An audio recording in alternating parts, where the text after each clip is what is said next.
Merci beaucoup.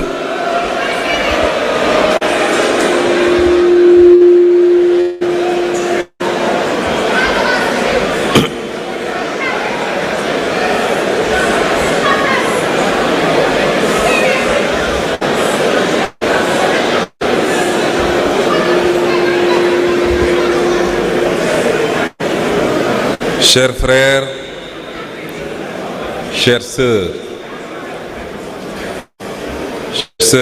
chers frères, chers invités, et je voudrais m'arrêter une seconde sur nos chers invités pour vous dire combien nous vous sommes reconnaissants d'avoir répondu à l'appel de PASTEF des 4 coins du monde et d'avoir rehaussé chacun et chacune d'entre vous de votre présence et par la représentation de vos formations politiques cette journée extrêmement importante pour notre parti politique. Je voudrais tous vous demander de transmettre nos remerciements à vos formations politiques, qu'elles soient au pouvoir ou dans l'opposition dans vos pays respectifs. Considérez que PASTEF les Patriotes vous considèrent comme des partis frères, des mouvements frères et amis, et vous tend plus que jamais la main pour une collaboration, une coopération sincère, profonde, articulée autour des notions qui nous sont très chères également, que sont le patriotisme chacun chez soi et nous tous ensemble pour notre cher continent l'Afrique, la souveraineté, la fraternité. Je voudrais vous remercier très sincèrement, parce que le geste n'est pas petit, mais il est certainement où il peut être le point de départ d'un vaste mouvement, beaucoup plus important, que nous devons structurer, articuler autour de toutes les initiatives progressistes et qui luttent contre les dominations, quelle que soit la forme, qui luttent pour la libération des peuples et des États. Merci au nom de notre parti, merci au nom du Sénégal tout entier.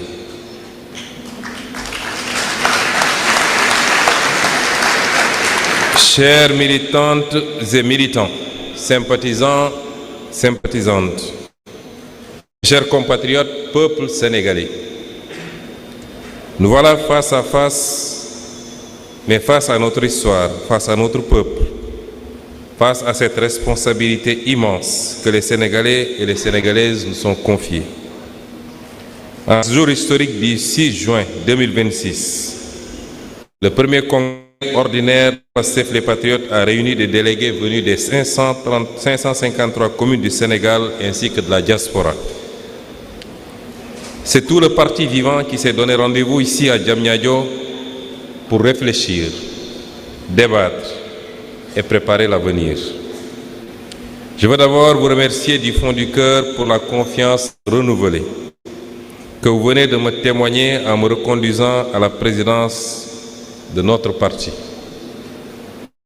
Je mesure le poids de cette responsabilité puisque PASTEF n'est pas un parti ordinaire dans le paysage sénégalais, dans le paysage africain et au-delà dans la perception mondiale. Et donc cette confiance n'est ni un privilège ni un honneur personnel. Elle est une charge, une responsabilité et une exigence de fidélité envers notre peuple, nos militants, nos martyrs et notre option panafricaniste et de solidarité internationale. Jërëjëf, Ajarama, Njoko Njal, Albarka et Mitei Paul. Je veux également saluer le travail remarquable accompli durant ce congrès. Des dizaines de contributions, de rapports, de thèses et de textes d'orientation ont été produits, discutés, amendés, puis adoptés dans un esprit de responsabilité militante et de profondeur politique. Cela montre une chose essentielle. Pastef, les patriotes, n'est pas seulement une force électorale. Il est une force de pensée, d'organisation et de transformation.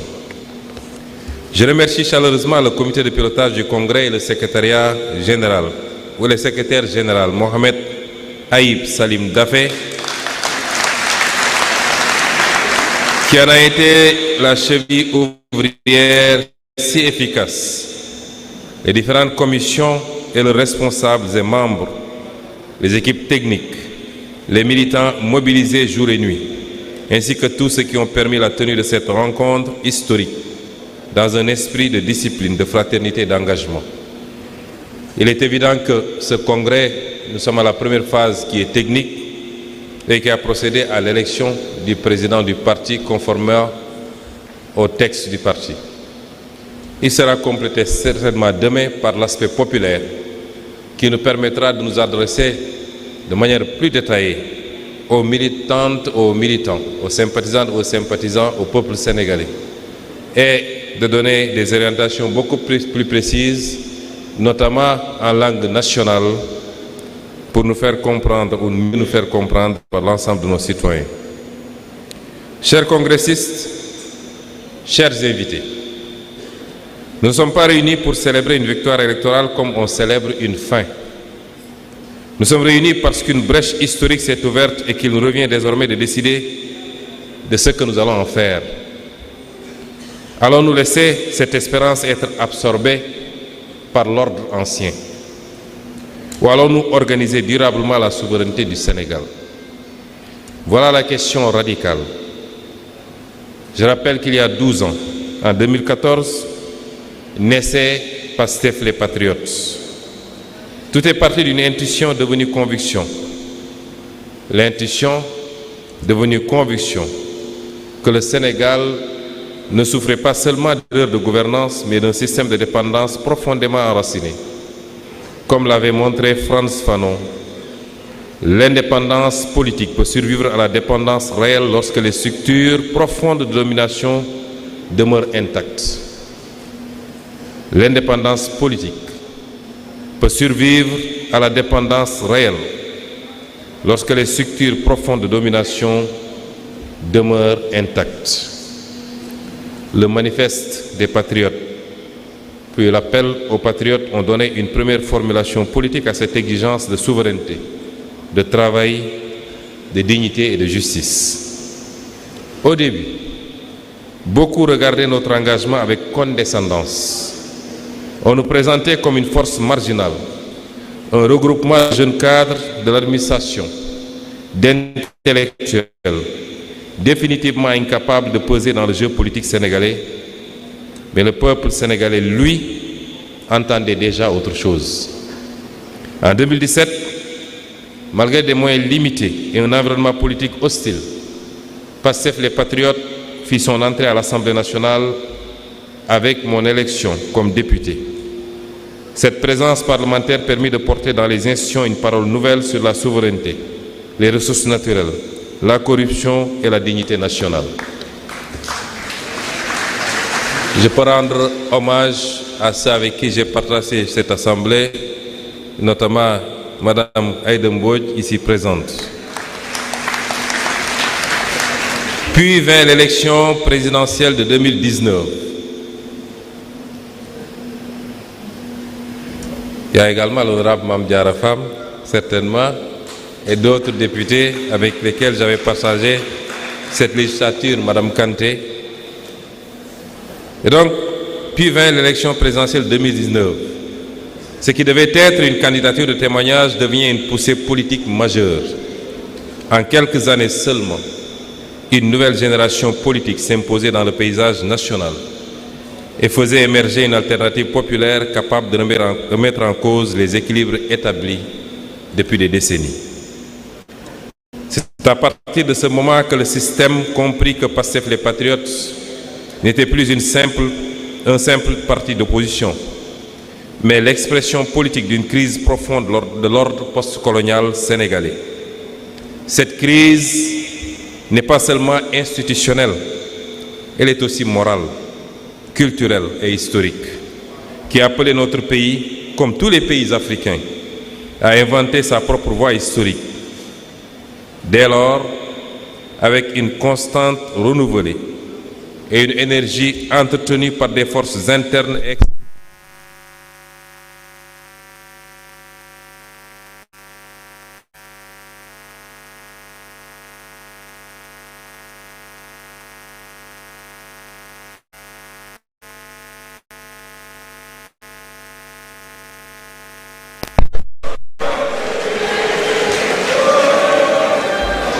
je disais donc que cette crise n'était pas seulement institutionnelle, elle était aussi morale, culturelle et historique, qui appelait notre pays, comme tous les peuples africains, à inventer sa propre voie historique.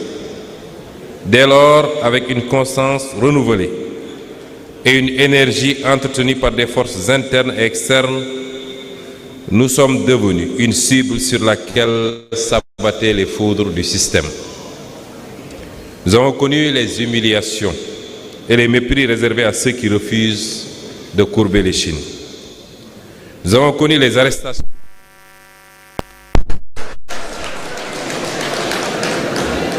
Nous avons connu les arrestations, les gaz lacrymogènes, les prisons, les campagnes de diffamation et le harcèlement judiciaire. Nous avons été dissous administrativement dans l'espoir d'arrêter une dynamique devenue nationale. Les appareils judiciaires, sécuritaires et administratifs, de même que certains médias, ont été mobilisés contre une opposition que le système ne parvenait plus à contenir. Nous avons vécu les restrictions d'Internet, les arrestations massives et les intimidations visant à faire taire une génération. Nous avons connu les tortures, les filatures, les barricades, les licenciements arbitraires, les blessures morales et physiques, dont le parti et le peuple vivent encore les terribles conséquences. Nous avons vu des dizaines de jeunes tomber sous les balles lors des manifestations. Plus de 80 morts selon plusieurs organisations de défense des droits humains. Mais plus la répression s'intensifiait, plus grandissait dans le pays la conviction qu'il ne s'agissait plus d'un affrontement politique ordinaire, mais de la confrontation entre un système en crise et un peuple qui refusait désormais de reculer. Et pourtant, Pastef les Patriotes n'a pas disparu. Pendant de longs mois, malgré la dissolution, les emprisonnements de son leader, de ses dirigeants et des centaines et des centaines de ses militants, le parti a continué à vivre de manière informelle, parfois clandestine, à travers ces militants que vous êtes, que vous représentez et à qui je rends un hommage muté. À travers ces cellules, ces réseaux et ces alliances, il a maintenu la flamme dans les quartiers, les villages, les universités, les stades, au sein de la diaspora et dans les espaces numériques.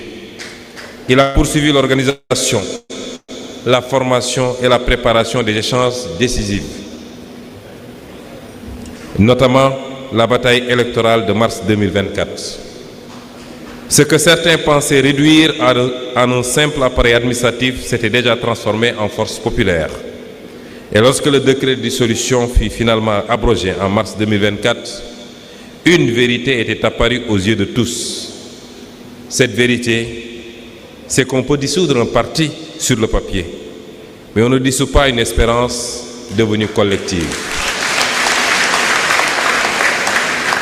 Chères militantes et militants, nous avons connu ces longues nuits où l'on voulait convaincre notre peuple qu'il devait choisir entre la dignité et la stabilité. Nous avons vu nos jeunes mourir dans la mer, sur les routes désertiques du Sahara ou dans les rues.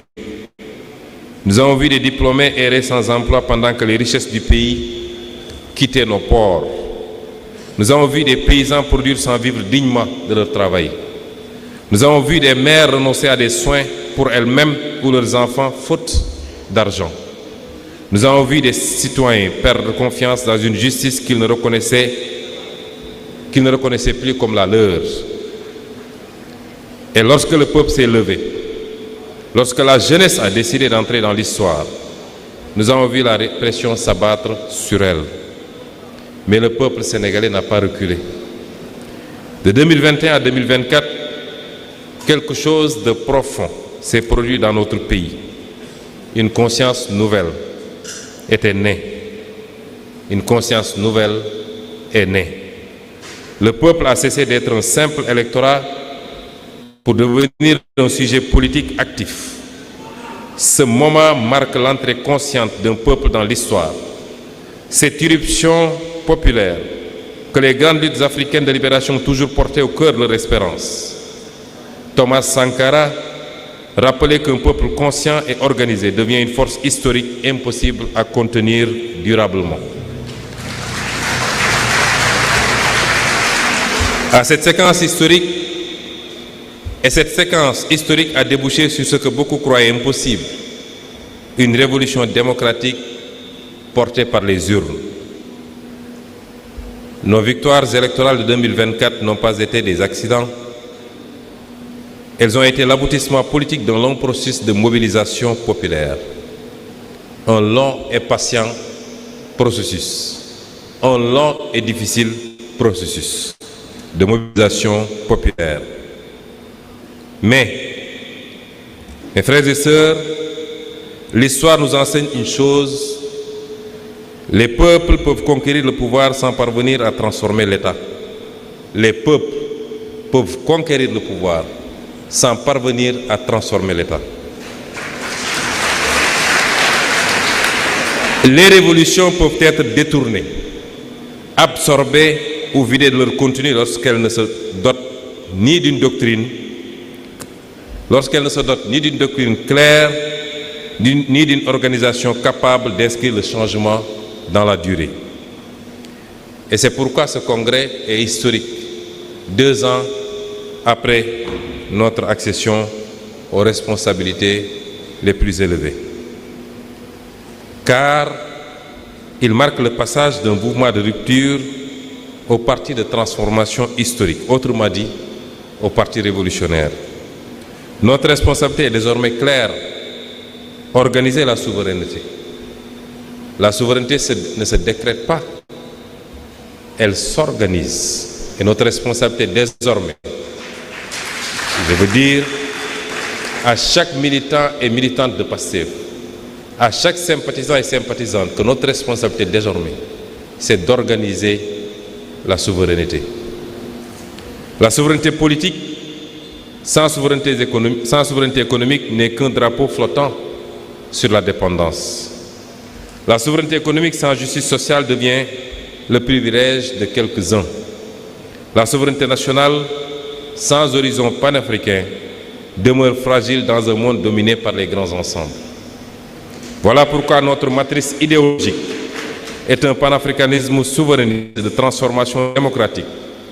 Nous nous inscrivons ainsi dans la continuité des grands combats intellectuels et politiques africains, de Cheikh Anta Diop à Amical Cabral, en passant par Kwame Nkrumah, qui avait compris que la souveraineté ne pouvait être ni seulement juridique, ni seulement symbolique, mais elle devait être culturelle, économique et politique. Le panafricanisme, parce que l'Afrique fragmentée reste vulnérable. La souveraineté, parce qu'aucun peuple ne peut être libre quand d'autres décident à sa place. La transformation, parce que les structures héritées de la domination ne disparaissent pas d'elles-mêmes. C'est illusoire de penser que les structures héritées de la domination périraient par elles-mêmes. Il faut une action vigoureuse, concertée, pour les faire périr. La démocratie, parce que le peuple doit demeurer la source permanente de la légitimité politique. Nous refusons 2 impasses, que sont le réformisme tiède qui administre les dépendances sans les combattre, mais nous refusons également le volontarisme autoritaire qui prétend parler au nom du peuple tout en l'éloignant des décisions. Aucune de ces options n'est nôtre. Notre voie est celle d'une révolution démocratique, populaire et souveraine. Mais aucune transformation historique ne se réalise sans force sociale organisée. La révolution sénégalaise repose sur un bloc populaire en construction. Oui, le bloc populaire est encore en construction. Les victoires de 2024 ne sont pas l'aboutissement. Elles ne sont que le début d'une œuvre beaucoup plus profonde, beaucoup plus structurée de construction de ce bloc populaire.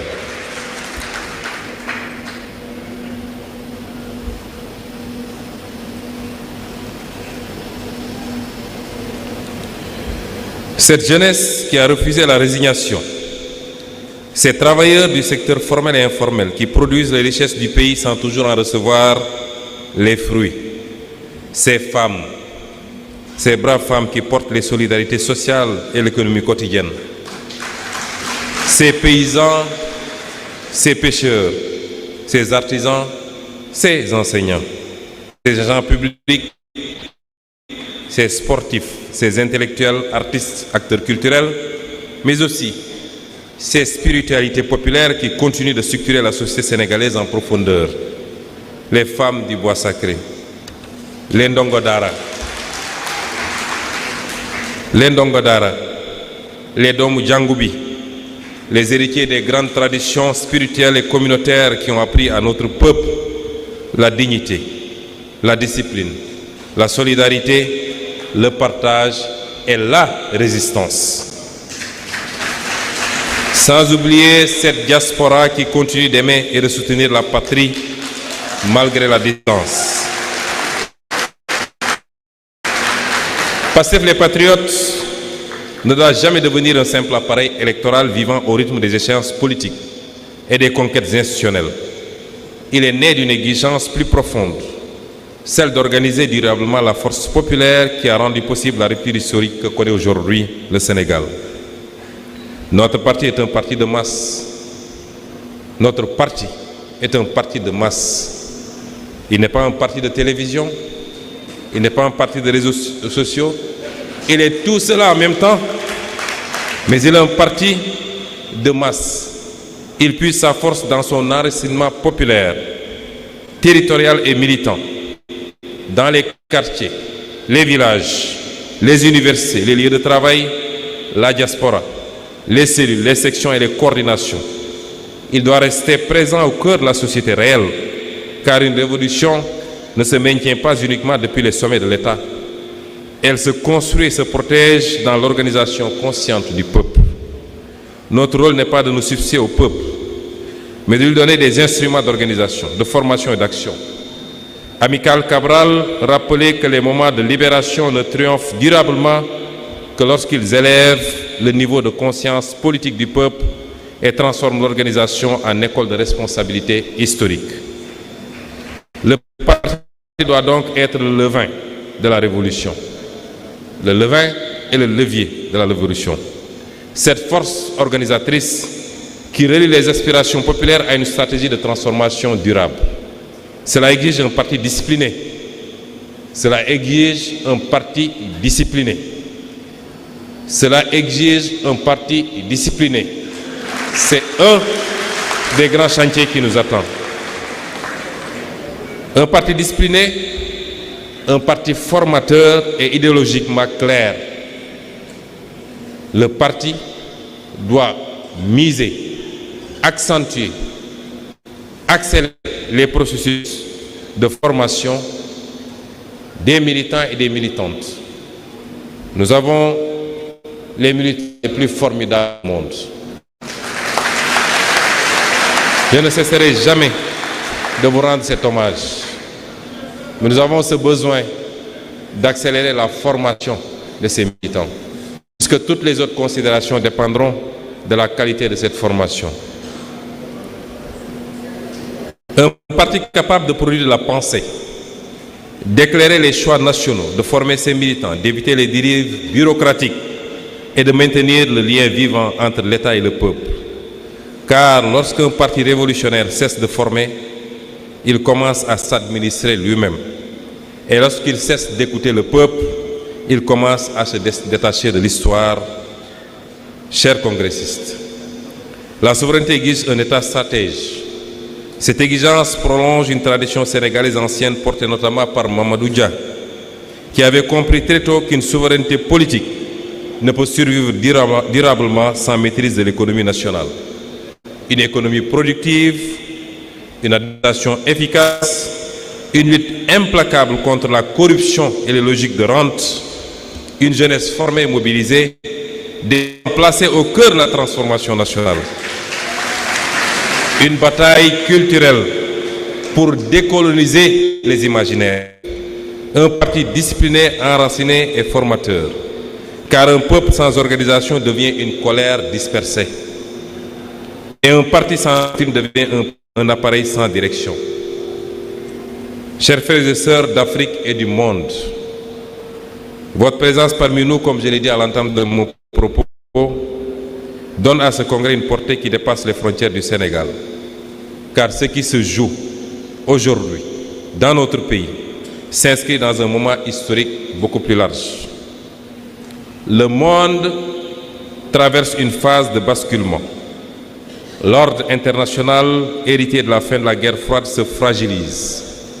Les certitudes du néolibéralisme vacillent. Les tensions géopolitiques se multiplient, tandis que les inégalités, les crises climatiques, les crises migratoires et les logiques de prédation aggravent la fragilité des peuples du Sud. Oui, nous réaffirmons notre ancrage dans ce Sud global. Dans ce contexte, l'Afrique entre à son tour dans une nouvelle séquence historique.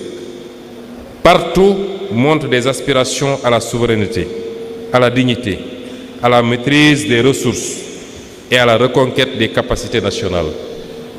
Les peuples africains refusent de plus en plus d'être des périphéries dépendantes dans un monde organisé sans eux et souvent contre eux. Cette aspiration rejoint le long combat mené par Cheikh Anta Diop pour restituer à l'Afrique sa centralité historique, scientifique et civilisationnelle, et par beaucoup d'autres, les Théophile Obenga et beaucoup d'autres scientifiques. Notre sous-région traverse des tensions profondes, crise sécuritaire, instabilité politique, intervention extérieure, fragilisation économique et sociale. Et je veux attirer l'attention que notre révolution est guettée aujourd'hui justement par ces interventions extérieures. Tout ce qui se passe actuellement au Sénégal ne relève pas seulement de considérations endogènes. J'y reviendrai plus largement dans d'autres développements. Mais je veux vous rassurer également que cette fois-ci, aucun projet de sabotage de cette révolution n'aboutira parce que le peuple debout, à côté de PASTEF, donnera les garanties qu'il faut pour qu'enfin nous puissions libérer notre pays. Le Sénégal entend prendre toute sa place dans cette réflexion historique. Nous partageons avec les peuples africains la même aspiration à la souveraineté et à la dignité. Mais nous voulons également montrer qu'il est possible de porter une dynamique de rupture dans un cadre démocratique, populaire et institutionnel. Notre ambition est de contribuer à l'émergence d'une Afrique souveraine, stable, productive, solidaire et respectée dans un monde juste et un monde de paix. Oui, chers congressistes, notre révolution veut transformer profondément l'État. Se battre pour arriver au pouvoir est une chose, mais transformer fondamentalement l'État pour le libérer de ses configurations anciennes en est une autre. Notre révolution veut conquérir la souveraineté sans fermer le Sénégal au monde. Elle veut remettre l'économie au service du peuple, sans substituer une prédation nouvelle à l'ancienne, sans remplacer un drapeau par un autre. Elle veut réhabiliter le travail, la dignité et la justice sociale dans une société trop longtemps organisée autour de la dépendance et de la rente. En vérité, aucune révolution n'avance en ligne droite. Toutes les expériences historiques de transformation ont connu leur hésitation, leur contradiction, leur tentation de ralentissement, de ressentage ou de détournement une fois confrontés à l'exercice du pouvoir et aux tentatives inéluctables de restauration de l'ordre ancien. Il arrive parfois que certains, au sommet de l'État, soient tentés de prendre la distance avec la dynamique populaire qui les a portés au nom de la stabilité, des équilibres institutionnels ou des contraintes du moment. Et souvent, pour des raisons beaucoup plus obscures. Ce risque existe dans toute révolution. La nôtre n'en fait pas exception, et ce qui se passe sous nos yeux en est une confirmation. Mais nous devons être clairs. La révolution sénégalaise ne repose pas sur des trajectoires individuelles. Elle a été construite sur un socle solide qui est Pastef les Patriotes, accompagné par des partenaires. Elle n'a jamais été bâtie sur la base de trajectoires individuelles. Et ce socle solide qui est Pastef est réuni aujourd'hui ici, sans exception. Et tout ce qui se trouvera en dehors de ce socle ne peut en aucune manière représenter Pastef les Patriotes.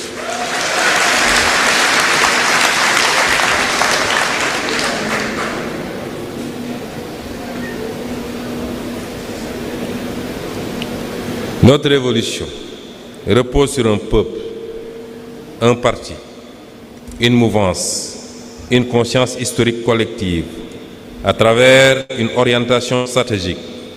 Et tant que Pastef les Patriotes restera debout, tant que les cadres, ces militants, ces élus, son bloc populaire, ces femmes, ces jeunes resteront fidèles à la ligne de souveraineté et de transformation, la révolution ne déraillera pas. Chers militants et militantes, chers congressistes, nous devons rester fidèles à ce qui nous a fait naître. Depuis notre arrivée aux responsabilités, nous avons commencé à traduire cette orientation dans les faits.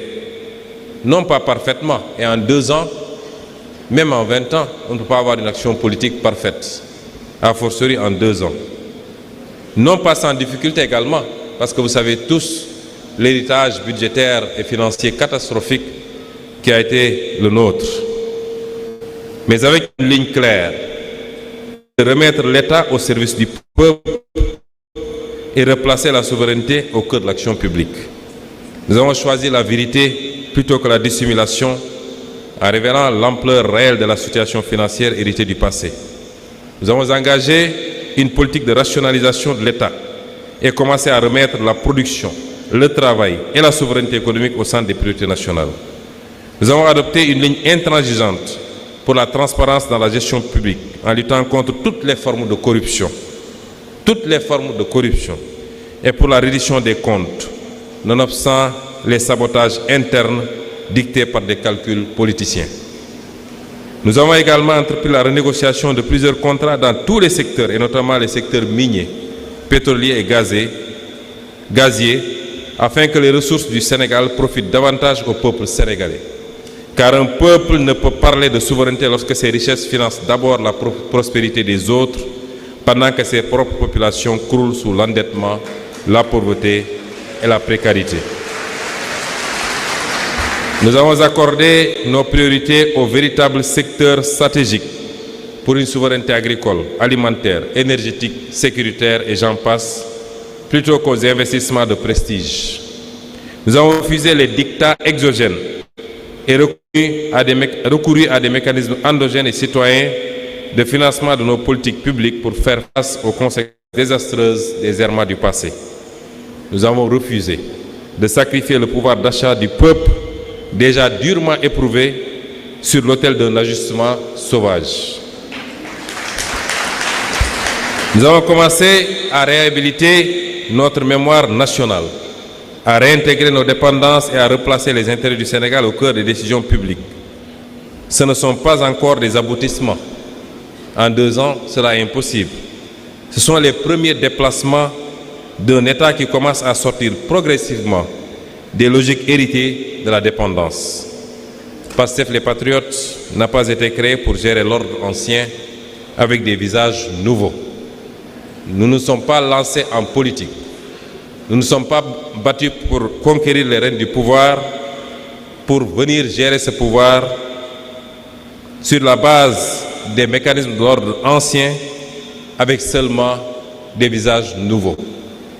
Durant les périodes d'opposition, je vous disais que notre but n'est pas seulement de remplacer des hommes par des hommes en laissant le système intact. Je préfère même laisser les hommes plutôt que de changer le système plutôt que les hommes, parce que si le système est bien réglé, les hommes sont obligés de suivre. PASTEF n'a pas été créé donc pour gérer l'ordre ancien avec des visages nouveaux. Mais il n'a pas été créé également pour revendiquer un socle PASTEF sans PASTEF.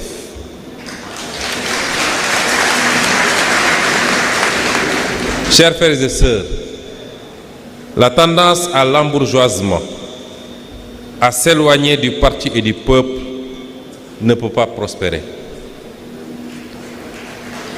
PASTEF a été créé pour dépasser l'état postcolonial et reconstruire le Sénégal autour du travail, de la dignité, de la justice et de la souveraineté. Chères militantes, chers militants, chers congressistes, de nouveau, nous ne devons jamais oublier le sacrifice de ceux grâce à qui ce moment historique a été rendu possible. Derrière cette victoire, derrière ce congrès, cette espérance qui traverse aujourd'hui le Sénégal, rappelons-nous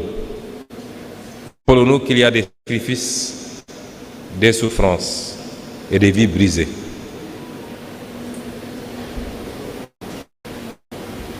Nous pensons à tous ceux qui ont été arrêtés,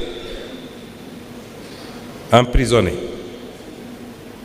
blessés, humiliés pour leur engagement.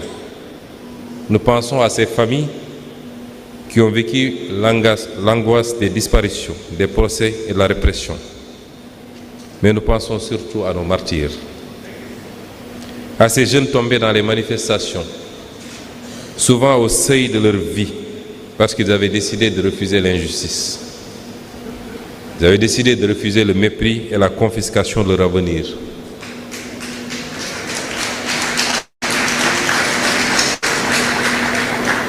Ils ne demandaient ni les privilèges liés au pouvoir dont certains semblent vouloir jouir aujourd'hui sans retenue. Ils ne demandaient pas de faveur. Et ceux parmi eux qui sont encore avec nous ne demandent toujours ni privilèges ni faveur. Ce qu'ils demandent, c'est le respect de la profession de foi, des engagements, de la ligne et de la doctrine de PASTEF. C'est tout ce qu'ils demandent. Ceux qui sont tombés ne demandaient rien de tout cela. Ils demandaient simplement le droit de vivre libre et digne dans leur propre pays. Je veux dire ici que leur mémoire doit nous obliger. Aucune logique politique ou politicienne, aucune volonté de plaire ne doit justifier qu'on piétine aujourd'hui la mémoire de ces jeunes en leur refusant la justice.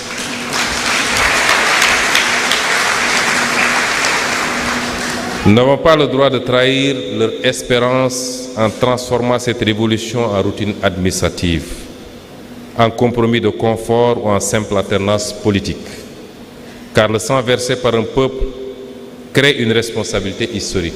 Chaque goutte de sang versée par le peuple crée une responsabilité historique. Car une révolution qui oublie ses martyrs finit toujours par oublier son peuple. Chers frères, chers sœurs, nous ne menons pas ce combat pour le seul plaisir des mots ou des symboles. Nous le menons pour construire un Sénégal nouveau. Un Sénégal où aucun jeune ne sera condamné à choisir entre le chômage, l'exil et le désespoir. Un Sénégal où les richesses tirées de notre sous-sol et de nos mers financeront les écoles, les universités, les hôpitaux, les infrastructures et la recherche plutôt que les privilèges d'une minorité ou la prospérité d'intérêts extérieurs.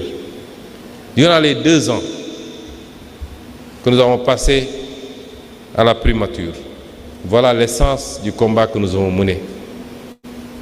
C'est un contexte extrêmement difficile parce que lorsque nous ramions vers une direction, d'autres ramaient à contre-courant. C'est ce combat que nos vaillants députés mènent tous les jours également à l'Assemblée nationale et c'est le lieu de leur rendre hommage pour le travail qu'ils font. Certains pourraient penser et se réjouir que dès lors que Sonko n'est plus à la primature, les jeux sont ouverts. Les jeux sont ouverts. Qu'ils se détrompent. Nous pouvons mieux contrôler aujourd'hui ce qui se fait, avec plus d'indépendance, en étant à l'Assemblée nationale et puis vous assurer que les intérêts du peuple seront saufs et sauvegardés.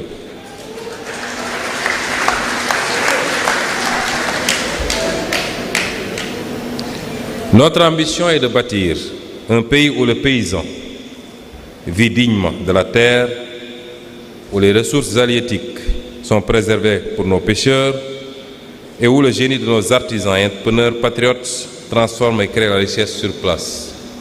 Un Sénégal où le diplôme ne conduira plus à l'humiliation sociale, où l'école formera des citoyens confiants dans leur histoire et capables d'inventer leur avenir. Nous voulons un Sénégal où les femmes seront pleinement reconnues comme des forces centrales de la transformation nationale, où les jeunes auront accès au savoir et à la responsabilité, à la culture, au travail.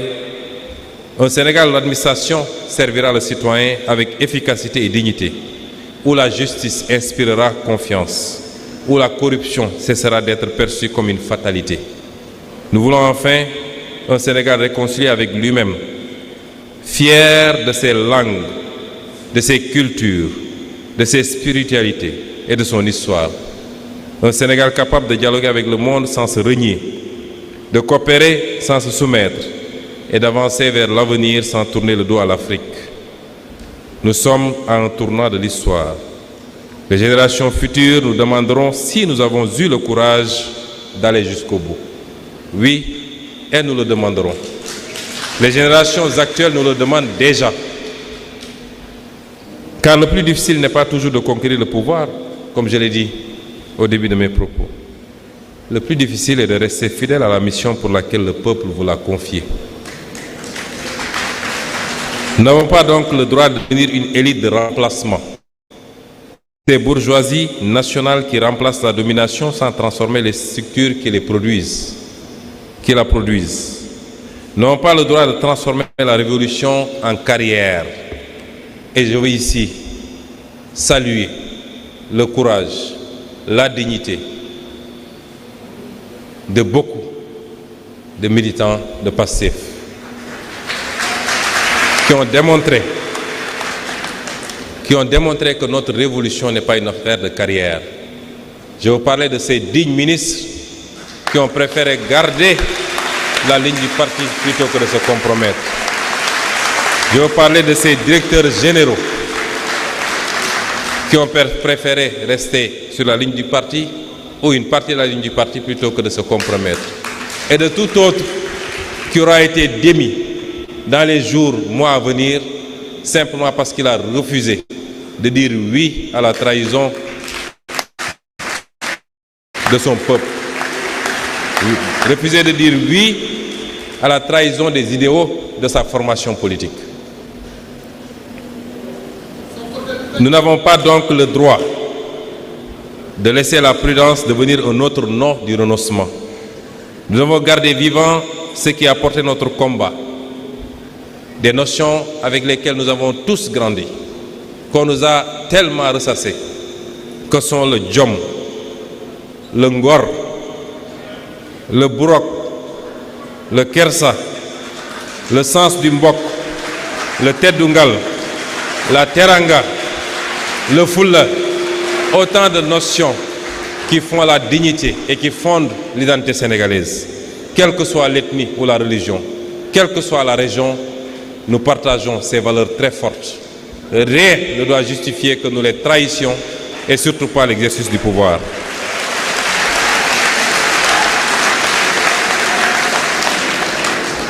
Et nos ministres, nos députés, nos DG ont prouvé l'alignement de PASTEF à cette doctrine. Le président de l'Assemblée nationale, et il le restera à vie, l'a prouvé également.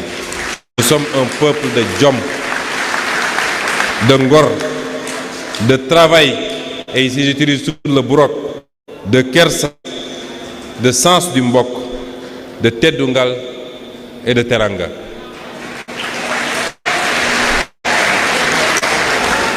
Chers frères et sœurs, le Sénégal attend de nous des résultats. L'Afrique attend de nous un exemple. Le monde attend notre contribution. Et le peuple attend de nous une fidélité. Alors je vous le dis, restons debout, restons cohérents, restons dignes de ce peuple immense, respecté par le monde entier. Car une fois qu'un peuple a entrevu la possibilité de sa souveraineté, il ne l'oublie jamais. Et soyez assurés que le peuple sénégalais, grâce à l'action de PASTEF, a entrevu la possibilité de sa souveraineté. Et ce peuple ne l'oubliera jamais. Organisons donc la souveraineté, comme je vous l'ai dit, c'est la thématique principale de ce congrès. Organisons-la, cette souveraineté. Puisque les ennemis et les adversaires de cette souveraineté ne mèneront aucun effort pour tuer le projet PASTEF dans l'œuf, y compris à travers une action venant de l'intérieur. Organisons-la parce que les semaines, les mois et les années à venir ne seront pas faciles.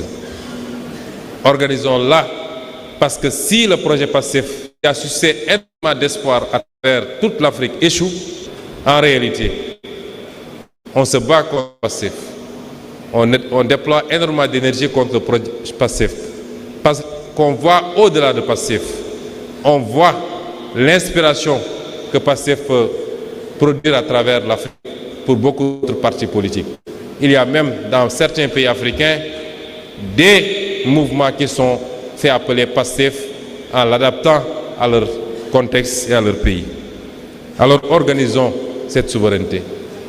Transformons l'État à travers les leviers dont nous disposons. Nous n'avons pas la totalité des leviers de l'État, mais la partie dont nous disposons doit nous servir à travailler, à transformer cet État.